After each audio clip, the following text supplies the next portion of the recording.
right, welcome everybody to episode 59 of the Unchained Vodcast. Today, we're going to talk about NPCs, non-player characters. They are the building blocks of pretty much every MMO game, and we're talking about Camelot Unchained. We're talking about an RvR game. So we know that they're spending a considerable amount of time working on NPCs and of varying sorts, working on the technology for them. And the question inevitably comes up, why? So that's what we're going to delve into today. What are they doing? We know they're working on things like keep defense and stuff.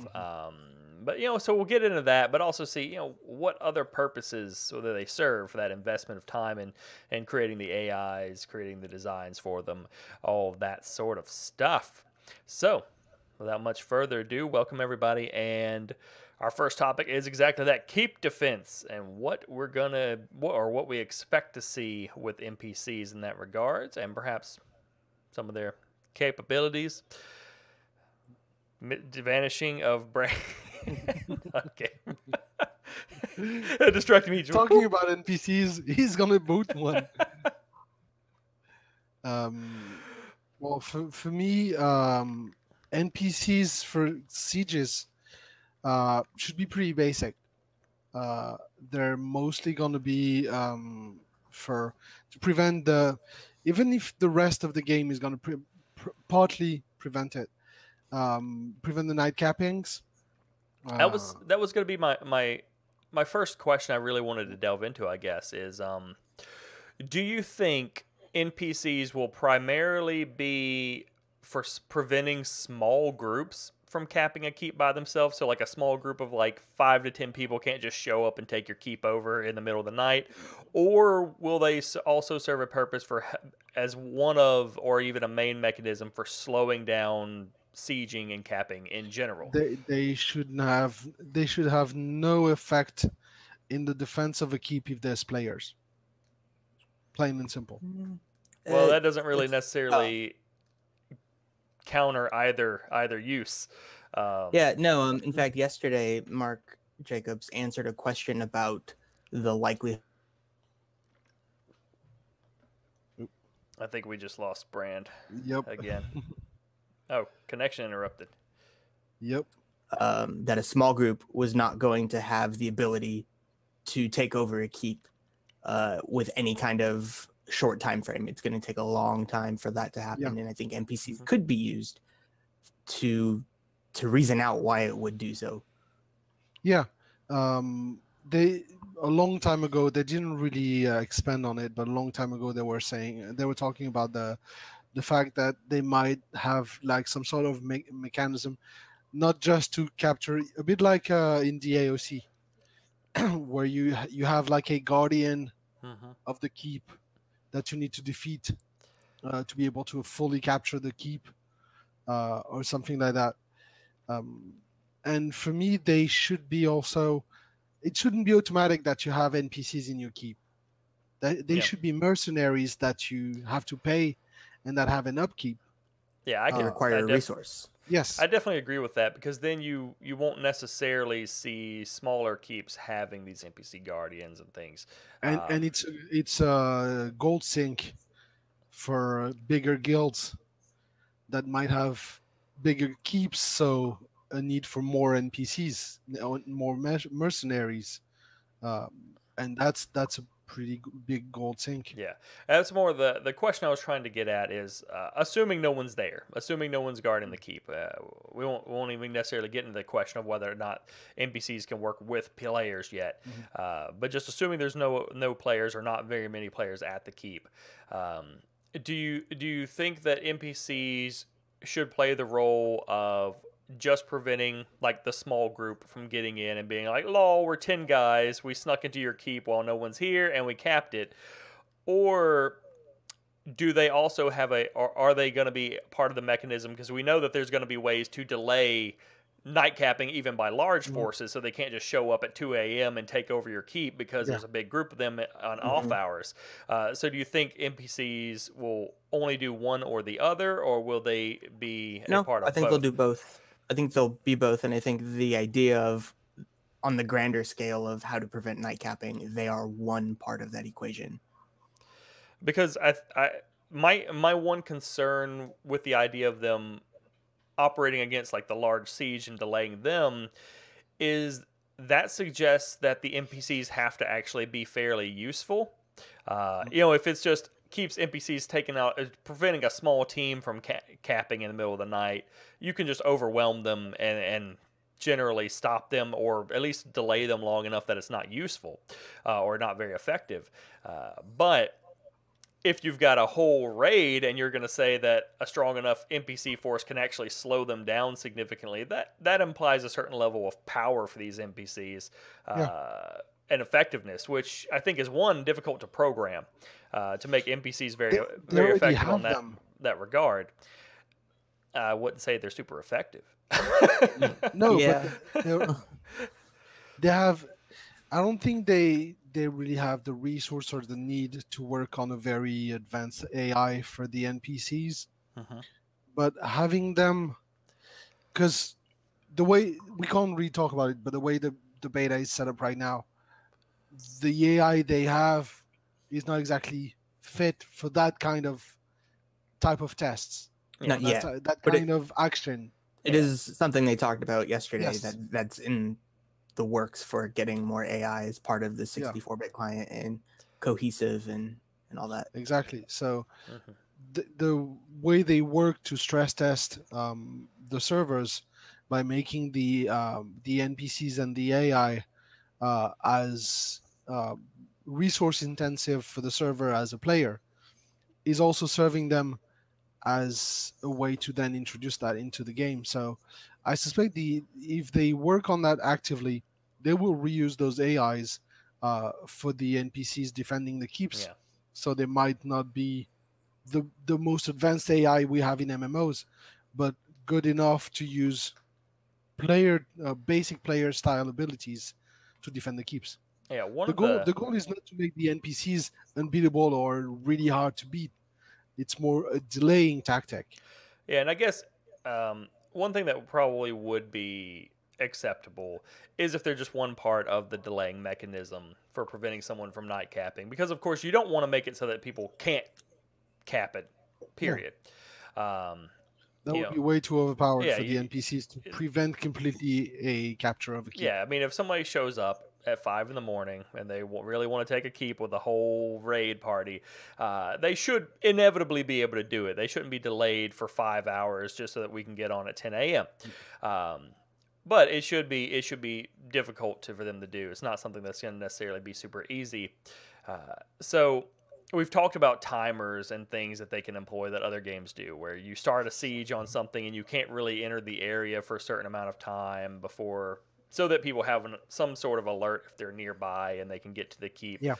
So we won't really go into, we don't need to go into all that because we've kind of talked about some of the possibilities. But the NPCs could, I guess, be kind of the last wave of defense in that regard after whatever else they do to add some time for some delay to this. Then they finally have magic. We've talked about defenses as well and NPCs of the keep that they might have to go through.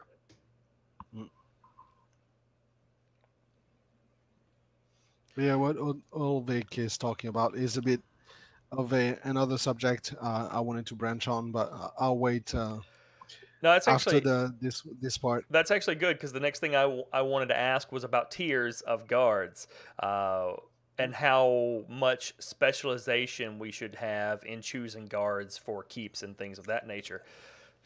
If we're talking about the defense of a keep, if assuming that they have a role on that, I could see the option if they're resource based to spend resources to buy either like just standard swordsmen, spearmen, archers, and each of them have different roles and different adjusted AI to fit that role. Your archers are obviously going to be standing more inside the keep shooting out versus your swordsmen probably leaving the keep to go to the nearest within range enemy. Yeah, I actually would like the NPCs to be chosen just by class, having the same archetypes that we do. You choose a battalion of mages or of a black knights rather than your standard grunts. having the actual classes, since we already have kind of pre-built basic skills, and they could just do the same with the skill builders. They could build basic skills, and the more resource you put into them, the more they level up, and the better or more advanced their skills are. Yeah, I think what I would like to see is much like what you just said. Class-based guards, but with some variability for keeps. So, for instance, if we wanted to have a keep, and say a keep of our size has like 4 slots for guards, and we could pick 4 different types. We might pick 3 archer squads and 1 melee, 1 knight squad, or we might pick 2 knight squads and 2 archer squads or something. Yeah. But we could mix and match it. The one area I do think it would be interesting is if they did have some tiers. Like you could get there's a beginner squad, which is pretty cheap and kind of crap, but then there's an intermediate and then an advanced squad. The advanced squad isn't going to be like a fully decked out player, but it's going to be considerably stronger than the cheapo crap squad. And then you can mix and match those, so you could have like a more elite sort of melee group, and then some cheap archers that just stand on your walls. What I'd like, though, speaking of tiers like that, the higher tiers, being able to receive armors from the players.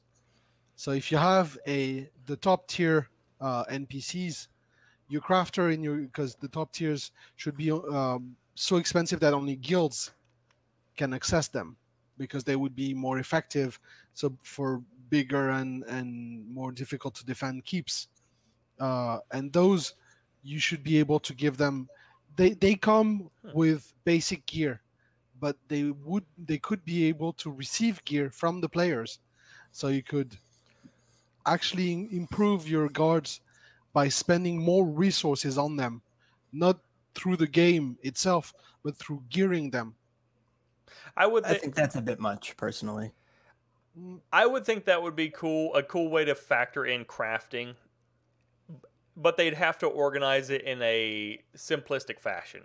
So, like, instead of actually giving it to individual guards, perhaps it would be like you must give them 6 of the same thing, the same item, and then it just gives that to the whole squad. Yeah, you drop more feasible. Say you drop them in their barracks. Yeah, and they start wearing them, not giving them individually, but like you would be able to craft better armor that they come with by default, basically. Yeah. So you spend the gold or the reputation or whatever to hire them, and then if you have the resources and the crafters to make them armors and weapons, you can make them. It could be even a specific type, like a subclass of armors and weapons, mercenary armors and weapons, that you can equip them with. Now the other I do like the idea of things like them leveling up as they grow older. You've had them over time and stuff like that. One of the big issues comes with placement. How do they figure this in a game where we can customize keeps, we can build them however we want? How do they figure out NPC placement for guarding the keep? Because that seems like that's going to be real complicated. Probably. I mean, we're not tech engineers, so we don't know, but it may or may not be. It's hard. They could give them a spawn point. I figured that would be the simplest way, is just go, here's a spawn point, and they cover a certain area. Post. I mean, but that seems like a real lame way to do it, because then you're gonna have you can't really put them on walls or anything. You could just go like they spawn here on the wall, and that's it. I mean, that's how all MMOs do it. If there are guards outside of a city or whatever, that particular guard has an exact spawn point in the world, but that's with a predetermined world. That's not with player-built structures. and as Raholden just mentioned, pathing as well for the NPCs. Because that's my concern is, to be effective, you would really need them to be able to kind of patrol around the wall or on top of the wall. And are they going to have ways for us to designate patrol paths? Are they going to... I'm not a engineer. Bren might be able to reply to that, but something that builders could build, that would be basically a pathing item that is a transparent or a ghost item that you can walk through, that would go on top of the of a walkway or on top of a road, that would say to the NPCs, to the AI, that's your pathing. I could see that as being something they add to the UI in a similar fashion for cube building. Yeah.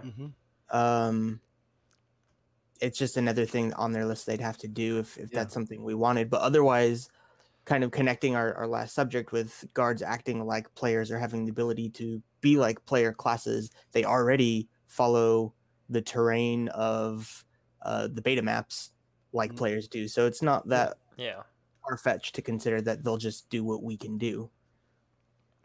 Yeah.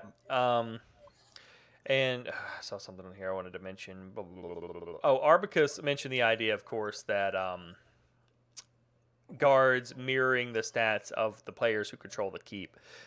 Perhaps what the guard really is a representation of your player when you're not logged on, and they kind of maybe not look exactly like your character, but, you know, at least reflect your stats or your general character abilities. That way, I guess the guild that would run that guild hall or that keep, they could assign link themselves to there, and then when they're not logged in, there's some sort of an NPC that represents them. Basically, putting an AI in their character while they're not controlling it. Well, I don't think it. I mean, I'm not sure what he's suggesting exactly, but I don't think it would necessarily need to be an exact replica of your character. But maybe like, okay, if you're a heavy fighter, then it puts like a heavy fighter NPC there that just takes your place because you're not logged in. Yeah, I think we had a discussion like that on the forums a while back about the fact that logging off in the keep, you would basically surrender your character as a guard while you're offline. So your character is controlled by an AI and patrolling the keep. The big drawback to that is you're basically putting your character at the mercy of an AI. Yeah, I would be fine with that as a defensive tactic for a keep, but only as Arbicus is saying now, like a template character. It's an NPC. It's not like you're literally your actual character who's patrolling. It's just like, okay, I'm logging off in the keep, going to sleep. This guard is now taking my position and going to man the wall or something. Though it does, you mentioned, you know, the time we mentioned the time for them to develop some of these things, and that does bring up the important question of when it comes to this. You know, this is an RvR game. It's based around players killing players. So, but there are serious concerns about night capping and things of that nature. So, how much depth in the NPC systems is too much depth and time spent on NPCs? I think anything that takes the crafter's priority away from the PvP and the economy and the players is too much time. Yes. That's fair. And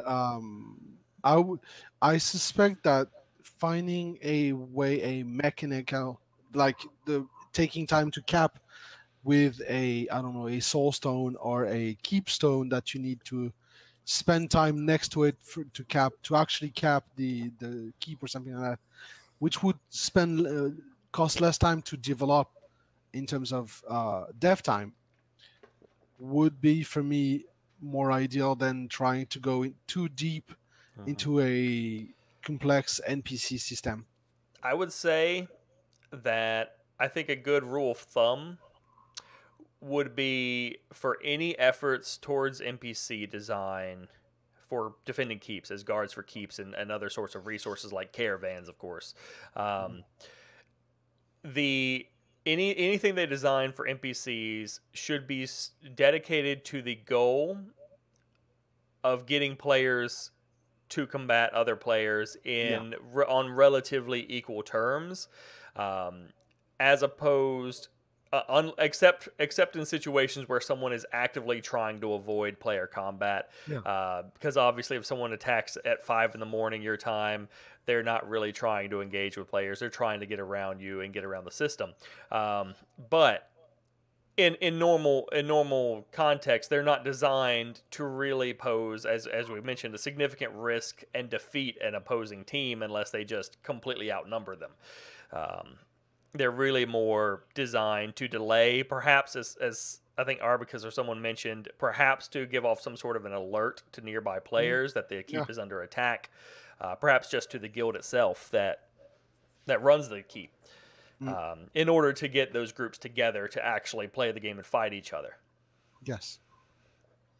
Yeah. If depending on servers, like server time, traditionally most people on, say, an Eastern Coast server for the US would probably people from the East Coast in the US, some from out of country, I'm sure, but using that time frame on the server to determine what night capping is, they can then dedicate some resources, if that's their intention, as the main preventative for night capping to NPCs. Otherwise, I wouldn't touch it much. Yeah. Now, did anyone have anything they wanted to add about keep defense? Otherwise, I'm going to shift dramatically. Not really. No. Yeah, I mean, we've kind of covered some of this before. In the last Q&A, they discussed buying in an NPC AI for pathing, etc. Perhaps we see more in-depth guard AI with tactics. It would be nice that for the guards that exist, to have them at least be a bit of a challenge to fight. They're not super simple to take out.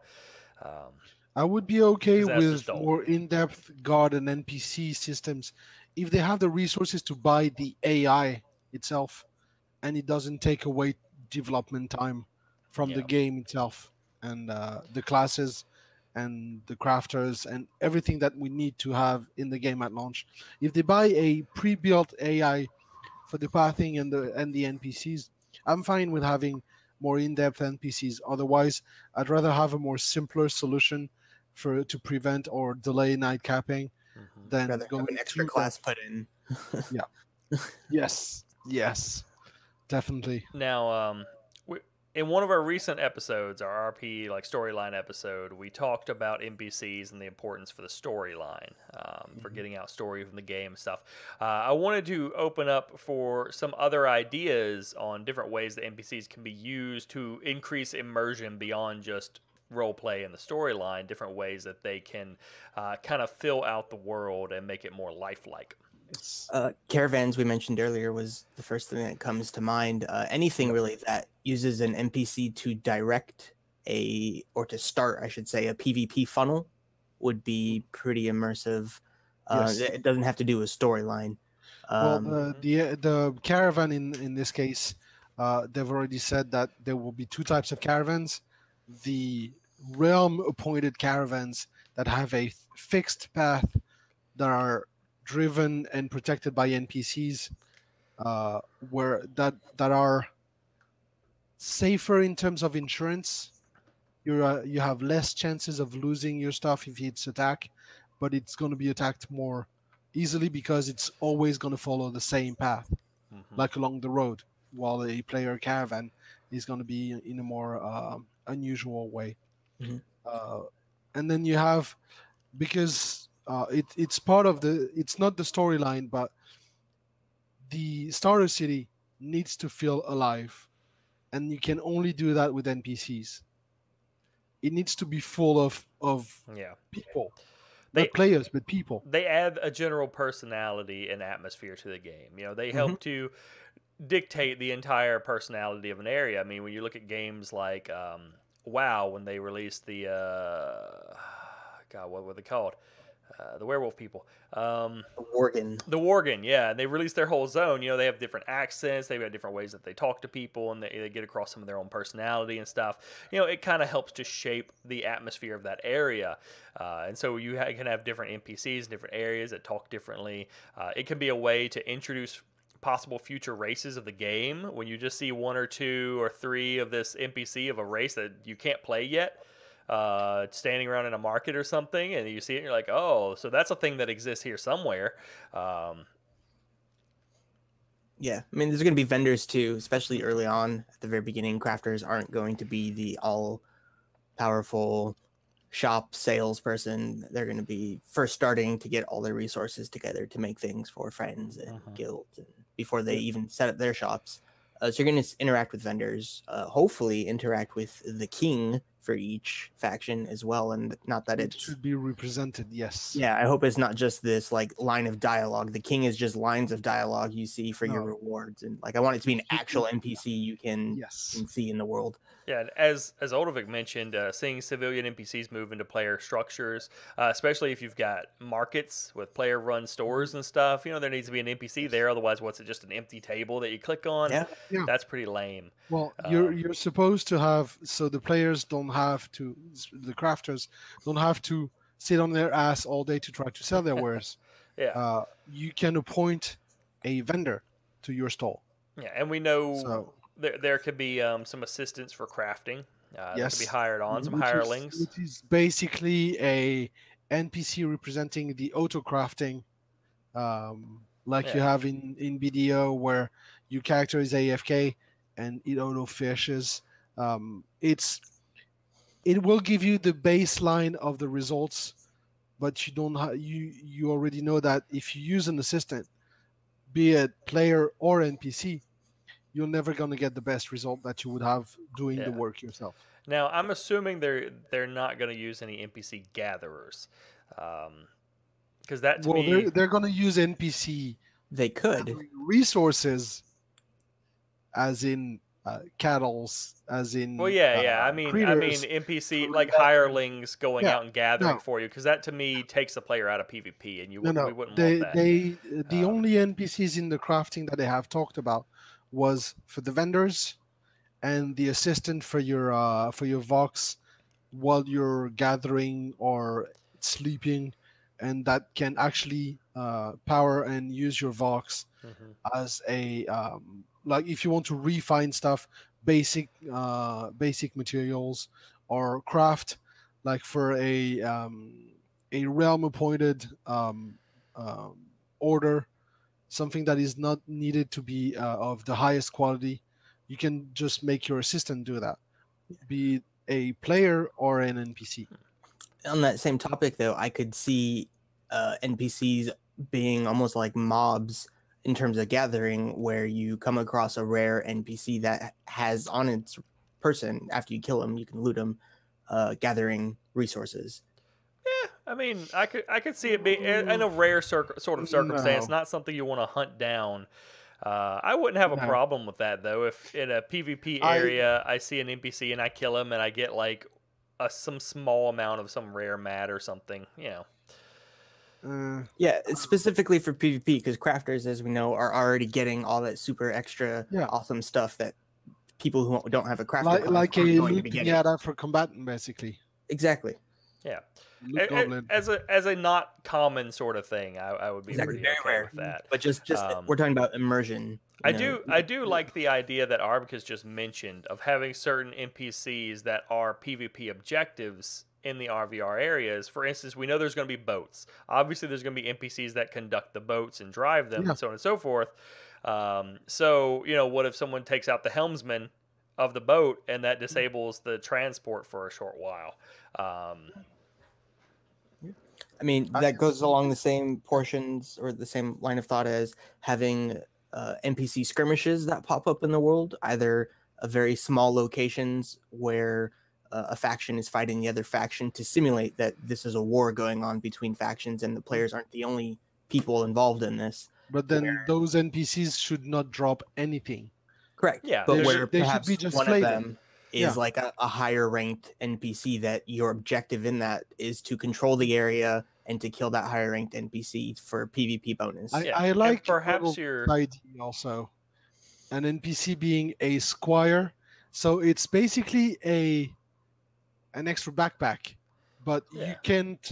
It's gonna be easier to kill, so you can carry more stuff as a combatant, but if you get attacked, there's a good chance everything that's on there. My only concern with that is getting the battlefield cluttered with NPCs.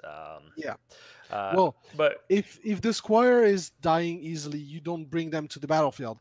It's to carry stuff from one checkpoint to another checkpoint, basically. To add onto the idea of the NPC targets for PvP that Arbicus mentioned, you know, I agree they shouldn't really drop things as rewards, but instead, it's more they might have effects. For instance, one of them might be a caravan driver. It funnels the combat to the head of the caravan where he's driving the caravan, because if they kill him, it might slow down the caravan by a certain amount and make it take even longer to get to its destination, because they successfully killed him. So even if they can't take out the caravan, they might be able to they might be able to kill the conductor. Kill the conductor. And that's the important thing about any idea or discussion about using NPCs in any fashion for PvP, is that you can't forget this is a PvP game, and that whatever you do needs to not emphasize PvE.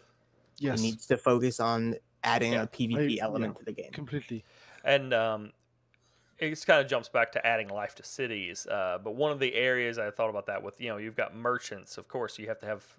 It would be nice to have NPCs as merchants for players. Selling the players' wares and stuff, just running their shop, so you're not interacting with a board.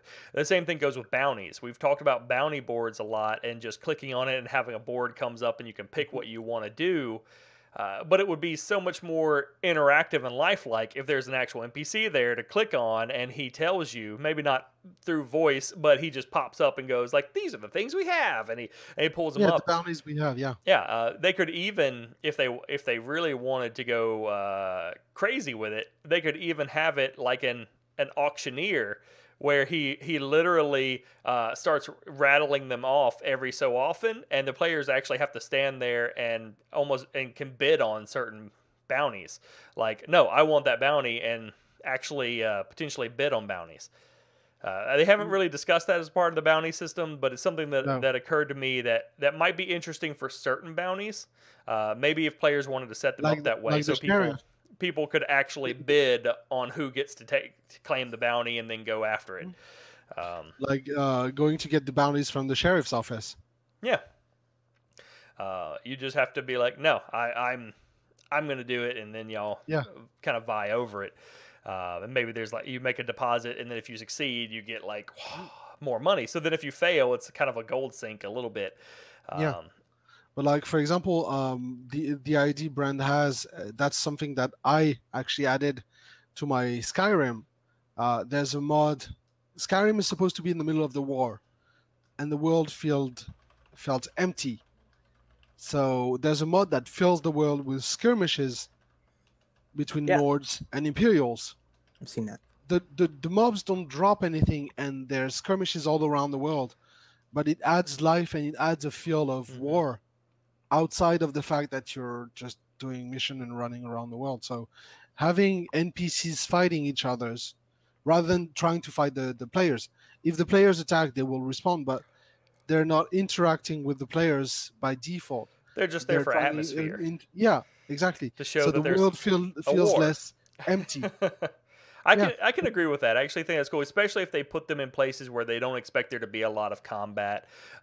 It's maybe this one island. There just happens to be frequently skirmishes between NPCs there, because it's kind of just for flair and for show, and it makes it look nice. One of the things that I thought of that's a little bit more towards keep guards is in order to help populate the world, but also to improve the defensibility of the safer zones, the RvR areas that are closer to your starting areas. They might have not necessarily NPC guards, but they might have NPC scouts that patrol those very close areas and can be used to alert as an early alert system. So you're not necessarily, especially if they don't launch with scouts, but so you're not necessarily dependent on scouts when scouting the area that should be safe, that's close to your starting area, and depending on how much you've conquered, you may or may not have those, because if you're pushed all the way back to your starting area, then obviously you're not going to have NPC scouts. But if you're a couple islands out, maybe you have some scouts that patrol the next island up from your starting area. Not like a ton of them, just every now and then you might see some Arthurian NPCs that creep along, and they're peering around. So if anybody tries any back capping to sneak all the way around, they might have something they run into. Yeah. I mean, throw one of those guys in a keep, and that's your alert system through open world chat, which is your dialogue funnel to tell people, hey, this place is being attacked, come defend us. And on the other hand, what I would love to see, that's probably way down the road, but if players build a city and it hasn't been attacked in, say, 72 hours or 24 hours. NPCs start to spawn in the city and start to populate that city to make it live, and so there's not just players, but like merchants coming and installing stalls, NPCs just patrolling, like walking in the city and populating it. Well, and one of the things I thought of is building it. When a player goes with their cube schematic and they put down the city, you could just have NPCs that are basically just graphical, but they're standing around hammering and helping to build it because obviously the crafter isn't building it by himself. Yeah, it's just Kriss. He's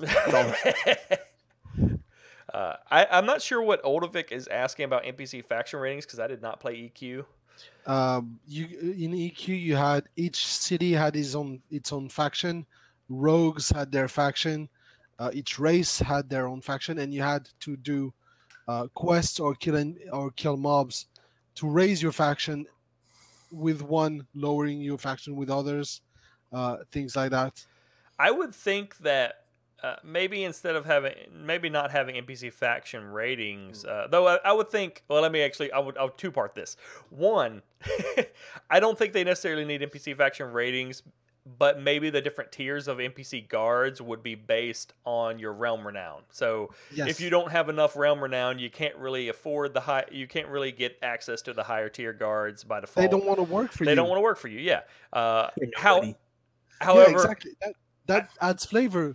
I will backtrack that slightly and say that maybe if in the future they wanted to expand on the guards and add different types of guards, not just knight or archer, but maybe like Pictish knight is different than the normal knight, then maybe they could do some kind of a faction rating system to unlock those. If you just wanted some special, like cooler looking guards or something, to almost like it's a cosmetic thing. It may not even be a combat advantage, but it's just a cosmetic thing. You want some Dragon Knight guards who have cool dragon helms and they're like brr and stuff on your walls. You have to unlock your renown with them specifically to get them to agree to guard your keep. Or you can have, if you want to go for factions, rather than hiring NPCs, you hire an outfit. It's a mercenary unit. You don't choose what they have in there. They have a certain composition of fighters, and you hire this outfit, this group of mercenaries, and you don't have a say in what they have in them. I actually kind of like the idea of that, just because it made me think of something else they could do, which they could do with other NPCs anyway. But if they had some different like NPC factions or outfits or something, those might then have their own sort of not place of power as we know the places of power in the game, but they might have their own headquarters in the game or some resource area that they're tied to. And if the enemy faction takes over that, then all the NPC guards tied to that faction become weaker. So if they know that your keep uses the Dragon Knights of Hudadada to guard your keep, and they want to attack it, and they know that they're tied to this area, they could go over there, lay waste to it first, and then come to your keep, and all your guards have decreased by like 30% strength. That could be a thing, Grimslag. I think that might take away from some of the player some of the player attributes for those attacking a wall who can't get close enough. We've talked about how melee typically has a hard time getting involved with siege because of the range issue. And I think players will need something to do, some players anyway. Yeah. I don't necessarily think it would be impossible to have them as like just a graphical component or something where it's an upgrade to your trebuchet. Yeah, they're a part of the trebuchet, and it's like an upgrade to make it fire faster or something. I think that would be cool.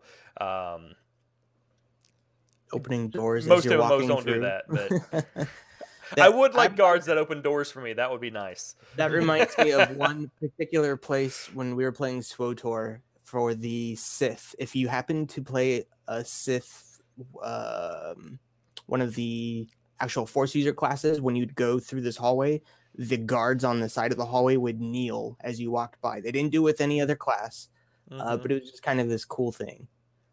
Yeah. At the very least, if it's your keep for your guild and you have guards, they should salute or wave or something as you walk by. Stand at attention, yeah. So I would totally love them to open doors for me. Especially for the guild leaders and the officers. Yeah. They could open you the door and salute or stand at attention as you enter the keep. Or maybe something that would be really nice touch is if there's a battle at the keep and it ends and y'all win, all the NPC guards cheer. For a minute. Yeah, that would be nice. Scouts, we've talked about updating maps, could give their update to an NPC that has the item of the map. The NPC has to then run all the way back to the city to deliver it so that the map upgrades and you have a chance to kill the NPC running back. That brings up my next topic, which was, what are some ways that NPCs can make life easier for players? And that was actually one of my first thoughts was as a courier to bring the scouts map updates back so he doesn't have to run all the way back just to the first keep or something. Couriers. Exactly. It's basically a caravan, just a single NPC as a courier. Like they do in Black Desert, where when you want to transfer items from one of your banks in one city to the others, you need to employ a caravan that will transport your goods from one bank to the other, and it takes time because it takes time for the caravan to arrive and then to transport your stuff. Yeah, and I think guarding caravans is an obvious way that they can help to make life easier because not every player wants to sit and guard their caravan the whole way through. It's the safest way to do it, but it's also potentially really boring. Yes, I mean, NPCs also come in forms that aren't necessarily humanoid. Crafters could have, say, a mule pack or a mule that holds its resources that it can risk sending back to its keep to drop them off so that it can continue, or in the case of Kriss, continue crafting or gathering out there. That was my favorite. The mule is an actual pack mule, and it follows you. So but it's really slow. So walking with the mule makes you slower because the mule is going to be full of stuff, and it walks slower than you could move if you were on your own. And that was my favorite part of NPCs in SW Tour is just being able to send them shopping and send them to sell my stuff. So if I have some kind of NPC from one base to another and I can go, here, carry all my crap over there. I don't know if it's in a safe zone. ID. If it's in a safer zone, I'm okay with it. No, but that's the squire ID. If you send the squire, they go buy. You run out of arrows on the battlefield. You send the squire to go buy you arrows. Or bring the resources to craft the arrows from the outpost that is on the back lines and bring it back to you. Even if it takes time, it doesn't have to be instant.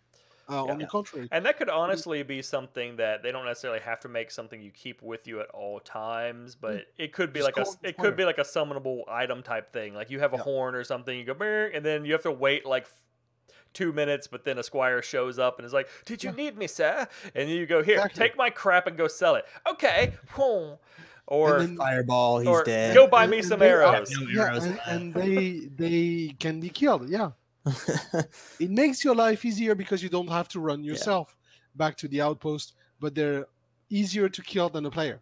Speaking of running, this will probably not be a thing, but paid carriages to get you from the city to the hottest point with PvP, and say you don't have a support class to give you the speed boost, you can pay an NPC, a carriage NPC, that'll transport you at a faster speed than walking to an outpost of your choice. I doubt it. You're rubbing against my desires now, man. You know how much I want that long travel time. It's still going to be long. I'm just saying faster than running, and you may not have someone to give you the speed buff. It probably would be less than the speed buff, but more than walking. Yeah. I would say I would be okay with that, like to an outpost. Yeah. I might be okay with that, like to a specific outpost or something, not necessarily like right to the battle. Yeah. Like to the nearest outpost. Fight, get out, start fighting. Yeah. And if someone attacks you on the way there, it obviously knocks off the horse type thing. As a crafter, because I don't think it's going to be a problem, but it might, is being able to hire NPCs to guard you while you gather, because I know a good portion of the combatants won't want to just sit around waiting for you to gather your stuff and bring it back, even if you pay them, because they don't give a shit and they want to go fight people rather than guarding you while you hit on rocks. So NPCs that just delay the attackers, so you have a chance to escape faster and easier. That was going to be one of my last questions. Actually, it might be. Yeah, it is my last question that I had. Should NPC guards be solely for guarding keeps and caravans, or should they have some capacity to be placed for smaller keeps, for like smaller little forts, locations, resources, places of power? Should there be some capacity to place guards in those? Because at the one hand, you might have like small forts or something that you do want to keep, or you may have a semi-permanent gathering location you want to defend, or there's some gatherers who want someone just to slow enemies down. But that gets real close to introducing NPCs directly into PvP combat with people. I'm gonna say no. There's a lot of things you could ask an NPC to do that I think, while cool, encroach on the idea of interacting with paying other players to do those things for you, players to guard you while you're gathering resources. You could do that with an NPC, but that defeats the purpose of the PvP and interacting with other players. And it does potentially violate the notion of forcing people to socialize. Yeah. The more NPCs we have, the less people have to socialize in some areas. It depends on what the NPCs do in that case, in that particular case. If the NPCs are just here to delay, they don't have the power to defeat players. They're just another delay tactic, like the traps the crafters can make to delay people, to just give him a chance to escape. It's not to fight off attackers. It's just a delay tactic while players could be killing the people who try to ambush you. This one is just one more chance to escape without losing all the stuff you just gathered. There's a balance issue there as well, as far as the economy side of things. If you are a guild that has a lot of resources that you can sink into paying for NPCs to show up, there's a limit that needs to then be created so that you don't dump in all the gold that you have over every other guild and suddenly you have 200 bots there defending something, No. There's other balance issues regarding that. And that's why I really think that, we've talked before about keeps scaling in tiers based on your realm renown. And I think with that, there should be a limit to how many NPCs can guard a specific tier of a keep. If it's a small keep, obviously you can only have like one squad of NPCs guarding it or something. If it's a really big, huge keep, maybe you can have 4 or 5 squads, because they're going to need to be in different parts of the keep. I'd say you can do that fairly easily just by the number of cubes in the keep you built. Yeah. I do kind of like Arbiscus's idea of perhaps tying NPCs, at least for some uses, towards souls as a currency for them, because we know we'll be able to, because that ties it back to PvP. You have to PvP to get NPCs. Maybe not for keeps, I don't know, or maybe you have to invest. Maybe that's part of the cost for they're golems and upgrading the soul of the players you defeat. Upgrading the keep so that you can have guards. I don't know. But I would think if they have any other uses, guard-wise, especially if it's for like over resources or something, first of all, it should be somewhat temporary.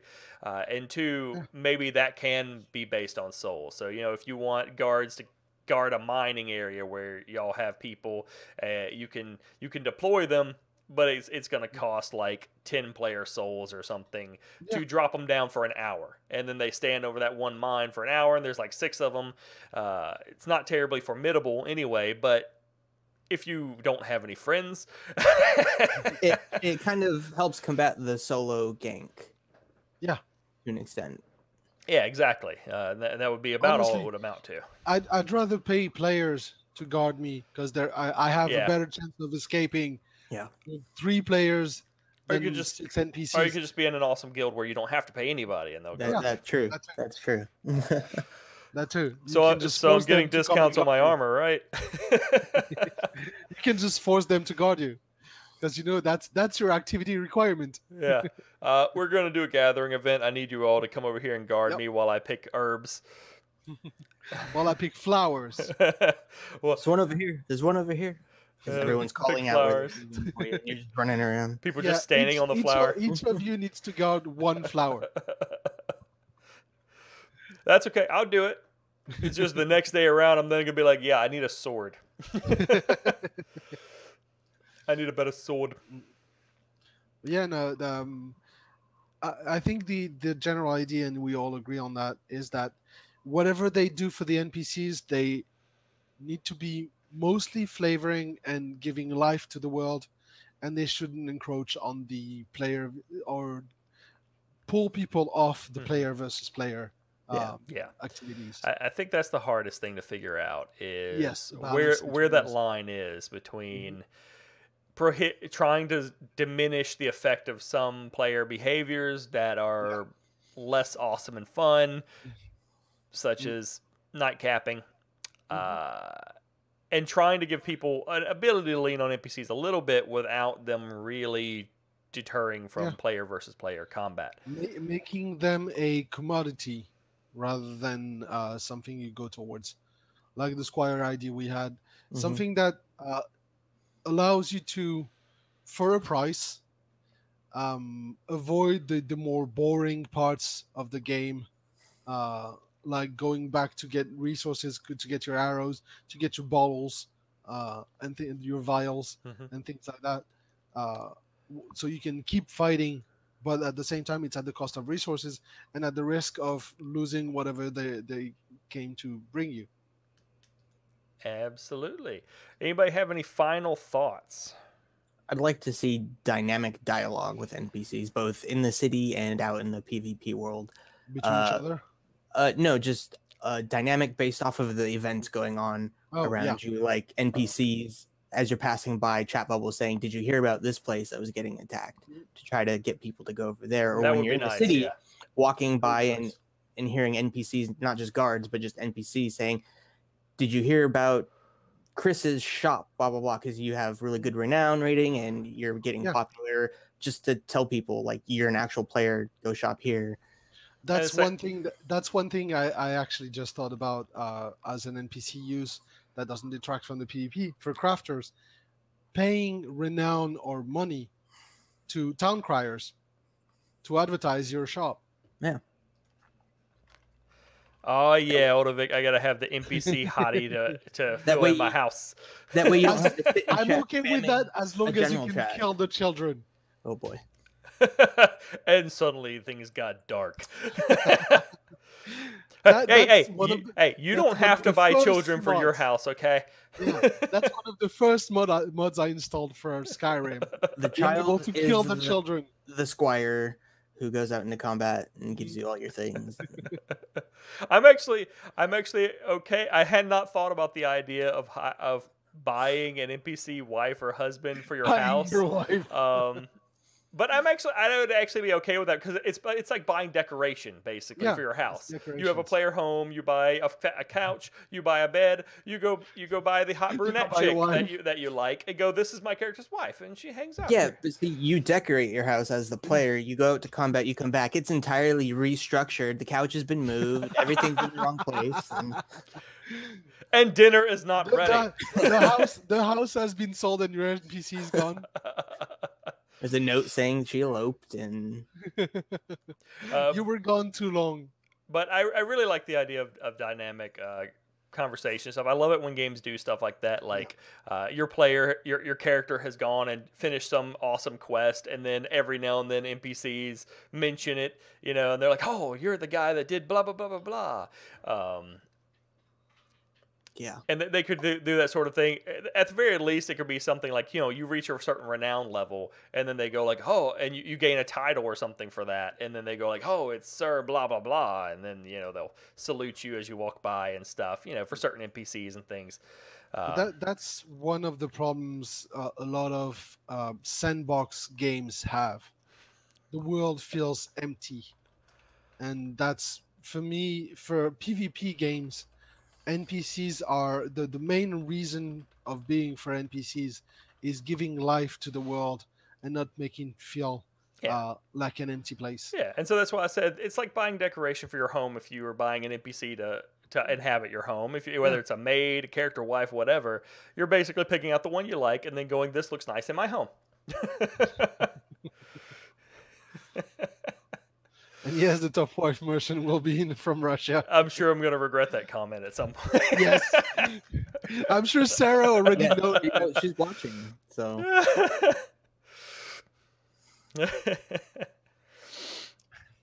And you could buy pets too. I've actually mentioned this a couple times in passing, but I'm serious. I would like pets, even if you can't keep them on your character, but buy them and put them in your house, and you can have a cat or something that's like in your house, and you're like, "Yeah, it's my cat." What? Yeah. Shouldn't be hard. I mean, it's just a freaking cat or a dog or a dire squirrel or whatever.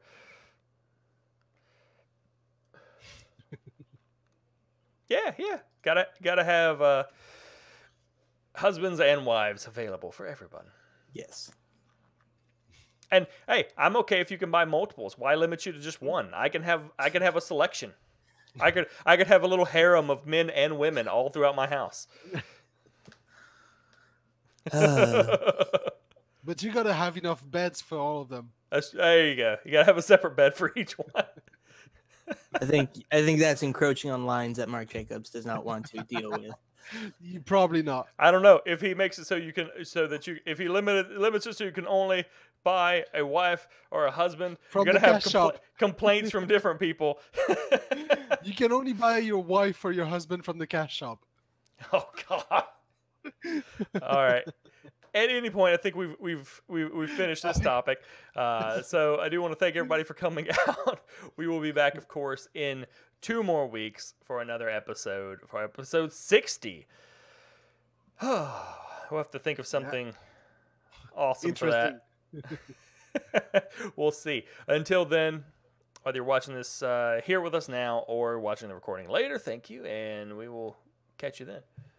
See ya.